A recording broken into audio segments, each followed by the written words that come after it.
ఇక్కడ 14 సంవత్సరాలుగా గుడిసెలు వేసుకొని ఉంటున్నారు సార్. ఇక్కడ కొనిసెట్టి వెంకన్న అనేసి ఏమవుతుందంటే, లేని వాడికి గుడిసెని ఇంత స్థలం అని ఇంత కేటాయించి 2-3 లక్షలకి 5 లక్షల వరకు అమ్ముకుంటుండు.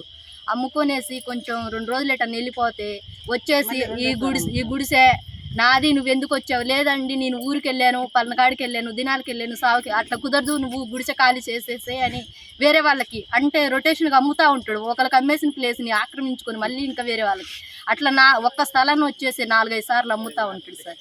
లేని వాళ్ళకి గుడిసెలని పంచిస్తుండ్రు కదా, ఇది గవర్నమెంట్ స్థలం, ఇది కబ్జా చేసిన ల్యాండ్ అయినా కూడా లేని వాళ్ళకి ఇవ్వాలి. కానీ ఈయన అమ్ముకోవడం ఏంటి? ఈయన స్థలం కాదు, ఈయన అమ్మ సంపాదించింది కాదు, నాన్న సంపాదించింది కాదు. ఇది మరి అమ్మడానికి హక్కు ఆడిది, ఆయనకి హక్కు లేదు కదా, ఆయనకి అమ్మే హక్కు లేదు కదా. లేని వాళ్ళకి ఇవ్వాలి కదా. చాలామంది మేము లేని వాళ్ళం ఉంటున్నాము, కిరాయిలకు ఉంటున్నాం, అయినా కూడా మాకు ఇవ్వట్లేదు. మా పక్కన మా ఏరియాకి వచ్చి ఆయన ఎక్కడి నుండో వచ్చి ఇక్కడ అమ్ముకోవాల్సిన అవసరం ఏంటి?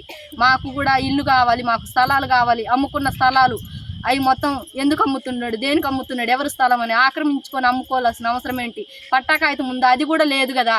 ఇది ప్రజలకు చెందాలి కదా. అలాంటప్పుడు ఎవరు కూడా మాట్లాడట్లే కదా. మాకు ఇవ్వాలని పోయి అడిగితే ఎందుకు మీకు ఇవ్వాల్సిన అవసరం లేదు, ఆడోళ్ళని ముందు పెడుతుండు, ఆడోళ్ళని కొడుతుండ్రు. మా భర్తలు ఎవరన్నా వచ్చి ఎందుకమ్మా మా ఆడోళ్ళని కొడుతున్నావు అంటే ఏం చేస్తుండు? ఈ ఆడోళ్ళ మీదకు మగవాళ్ళు వచ్చి కలబడుతుండ్రు, రేపు కేసులు పెడుతుండ్రు సార్.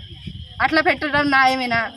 ఇప్పుడు ఎవరో వచ్చారు, ఏమన్నా 12-14 సంవత్సరాలకు ఉంటుంటే గేదెని ఖాళీ చేయమంటే ఇది నేను ఆపుకున్నా కదా, ఇది మున్సిపాలిటీది కాదు, ఇది గవర్నమెంట్ స్థలము, ఎందుకు మా గేదెని ఖాళీ చేస్తే మేము ఏడపోయి బతుకుతాము? మా ఆయన పేదోడు, చిన్నోడు, ఆయన కాళ్ళు చేతులు సరిగా లేవు, ఆయన ఎక్కడ పోయి బతుకుతాము మేము? ఇవ్వనేసరికి ఆడోళ్ళని పంపించాడు గొడవకి. ఆమెని కేసు పెడతా, నువ్వు ఖాళీ చేసి ఎక్కడికన్నా వెళ్ళిపోమంటే ఆమె ఏడికి పోయి బతికిద్ది? ఉండడానికి ఇల్లు లేకే కదా, లేని వాళ్ళకే కదా ఇస్తుండు. మరి లేని ఆమెను ఎందుకు ఖాళీ చేసి పంపివ్వాలి? ఆమెకి మరి ఆ గేదెని ఏడ కట్టేసుకుంటుంది, ఏడపాలు పిండుకొని ఏడుంటుంది. ఇంకా 2 రోజులు అయితే వర్షాలు వస్తాయి, ఆమె ఉండడానికి కూడా ఇబ్బంది అవుతుంది కదా. లేనివాడు కానీ ఇచ్చి మళ్ళీ ఎందుకు ఆక్రమించుకుంటుండు? మాకు ఇవన్నీ కావాలి సార్. అదనంగా డబ్బులు అడగడం ఏంటి? ఇదంతా బాగా మా మీద ఇల్లు లేకోకుండా. అయితే ఇక్కడ ఇల్లు కట్టుకున్న తెలంగాణ గ్రామంలో ఉత్తమ చెట్లు అవి కొట్టి ఇల్లు కట్టుకొని ఉంటే నేను కట్టుకున్న కానించి మా వాళ్ళు కొద్దిగా చోట్లు నాలాగా లేని వాళ్ళందరూ వచ్చి వాళ్ళు కూడా చోట్లు ఆఫ్ చేసుకున్నారు, జెండాలు వేసుకున్నారు, చోట్లు ఆఫ్ చేసుకొని కూలి పనులకు అటు ఇటు మకాం పనులకు పోయారు సార్. పోతే ఆ ఫ్లాట్లన్నీ అమ్ముకుంటాండు సార్, లక్షలకి 50కి పోల్చెట్టి వెంకటేశ్వర్లు అమ్ముకుంటాండు. ఆ ఫ్లాట్లన్నీ అమ్ముకుంటా అంటే ఏందని ఎవరన్నా ఎదురు తిరిగితే 10 మంది ఆడోళ్ళు 20 మంది ఆడోళ్ళని యుద్ధానికి పంపిస్తాండు వాళ్ళ మీదకి. వాళ్ళకి భయం అయ్యి ఆడ కొడతారో తిడతారో అని భయం అయ్యి వాళ్ళు పారికెత్తిపోతాను. ఈ అమ్మ చోటు లేకపోతే మానని మళ్ళీ కిరాయికో బురాయికో ఉంటాను. భయభాంతలకి గురి పెడతాండు సార్ పోల్చెట్టి వెంకటేశ్వర్లు. భయానికి దడిచి కూడా వెనక్కి పోయిండ్రు మా ఎస్టీ ప్రజలు. ఈ కోయళ్ళు అందరూ 40 కుటుంబాలు దాకుంటారు, అందరూ వెనక్కి పోయిండ్రు.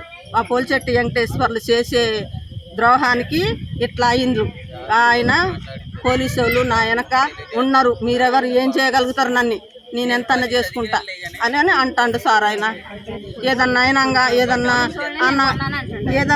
అనగానే ఎందుకు ఇట్లా చేస్తానని అనగానే కేసు పెట్టడం, లేకపోతే పోలీసు వాళ్ళకి 10 మంది ఆడవాళ్ళని పంపించడం, పోలీస్ స్టేషన్ పంపించడం. మొదటి నుంచి ఇది జరుగుతూనే ఉన్నది సార్. పోలీస్ స్టేషన్కి కూడా తెలుసు ఇదంతా. పోలీస్ స్టేషన్కి ఎన్నిసార్లు పోయినాము, నా చేతిలో ఉంది పోలీస్ స్టేషన్ అంటాడు సార్. ఆయన మమ్మల్ని భయభీక్తలకు గురి పెడతాడు సార్. ఆయన మా వాళ్ళని ఇల్లులు కట్టుకొని ఎటాలేదు, ఆ చోట్లని ఏరే లక్షలకు అమ్ముకుంటాడు, పెద్ద ఘోరం చేస్తాడు. ఏదన్నా అంటే మీరెంత మీ లెక్క ఎంత అని బూతులు మాట్లాడుతారు, ఆడవాళ్ళతో బూతులు మాట్లాడతాడు, కానిస్టేబుల్ని పంపిస్తాడు. ఆ పోలీసు వాళ్ళని చూస్తే మా కోయలు అదురుకొని భయపడతాండ్రు. అట్లా జరుగుతుంది సార్. గత కొన్ని సంవత్సరాలుగా జమ్ అనే వ్యక్తి మన ఈ కోయలకి ఏరియాను కేటాయించారు ఈ ప్లేస్ని. దాని పరంగా అది అనుగుణంగా తీసుకొని కొనిసెట్టి అనే వెంకన్న అనే వ్యక్తి ఈ ఫ్లాట్ ఒక్కొక్క ఫ్లాట్ 4 లక్షలకి 3 లక్షలకి అమ్మడం జరుగుతుంది. ఇదేంది మాకు ఇచ్చిన ప్లేస్ మీరెందుకు అమ్ముకుంటారంటే, మీరేంది నాకు చెప్పేది, ఈ ఫ్లాట్ నా ఇష్టం, నా సొత్తు అని చెప్పి ఆయన మమ్మల్ని బెదిరించడం జరుగుతుంది. ఎవరైనా అడగడానికి పోతే ఫస్ట్ ఆడోళ్ళు పోతే ఆడోళ్ళని పంపుతాడు, ఇండైరెక్ట్గా అయినేమో మొగోళ్ళని పంపుతాడు. ఆయన వల్ల మాకు ప్రాణహాని జరిగే అవకాశం చాలా ఉంది. దీన్ని మీరు సంబంధించిన అధికారులు అనేది మధ్యలోకి వచ్చి మాకు తగిన న్యాయం చేయగలరని మేము కోరుకుంటున్నాం సార్. ఇంక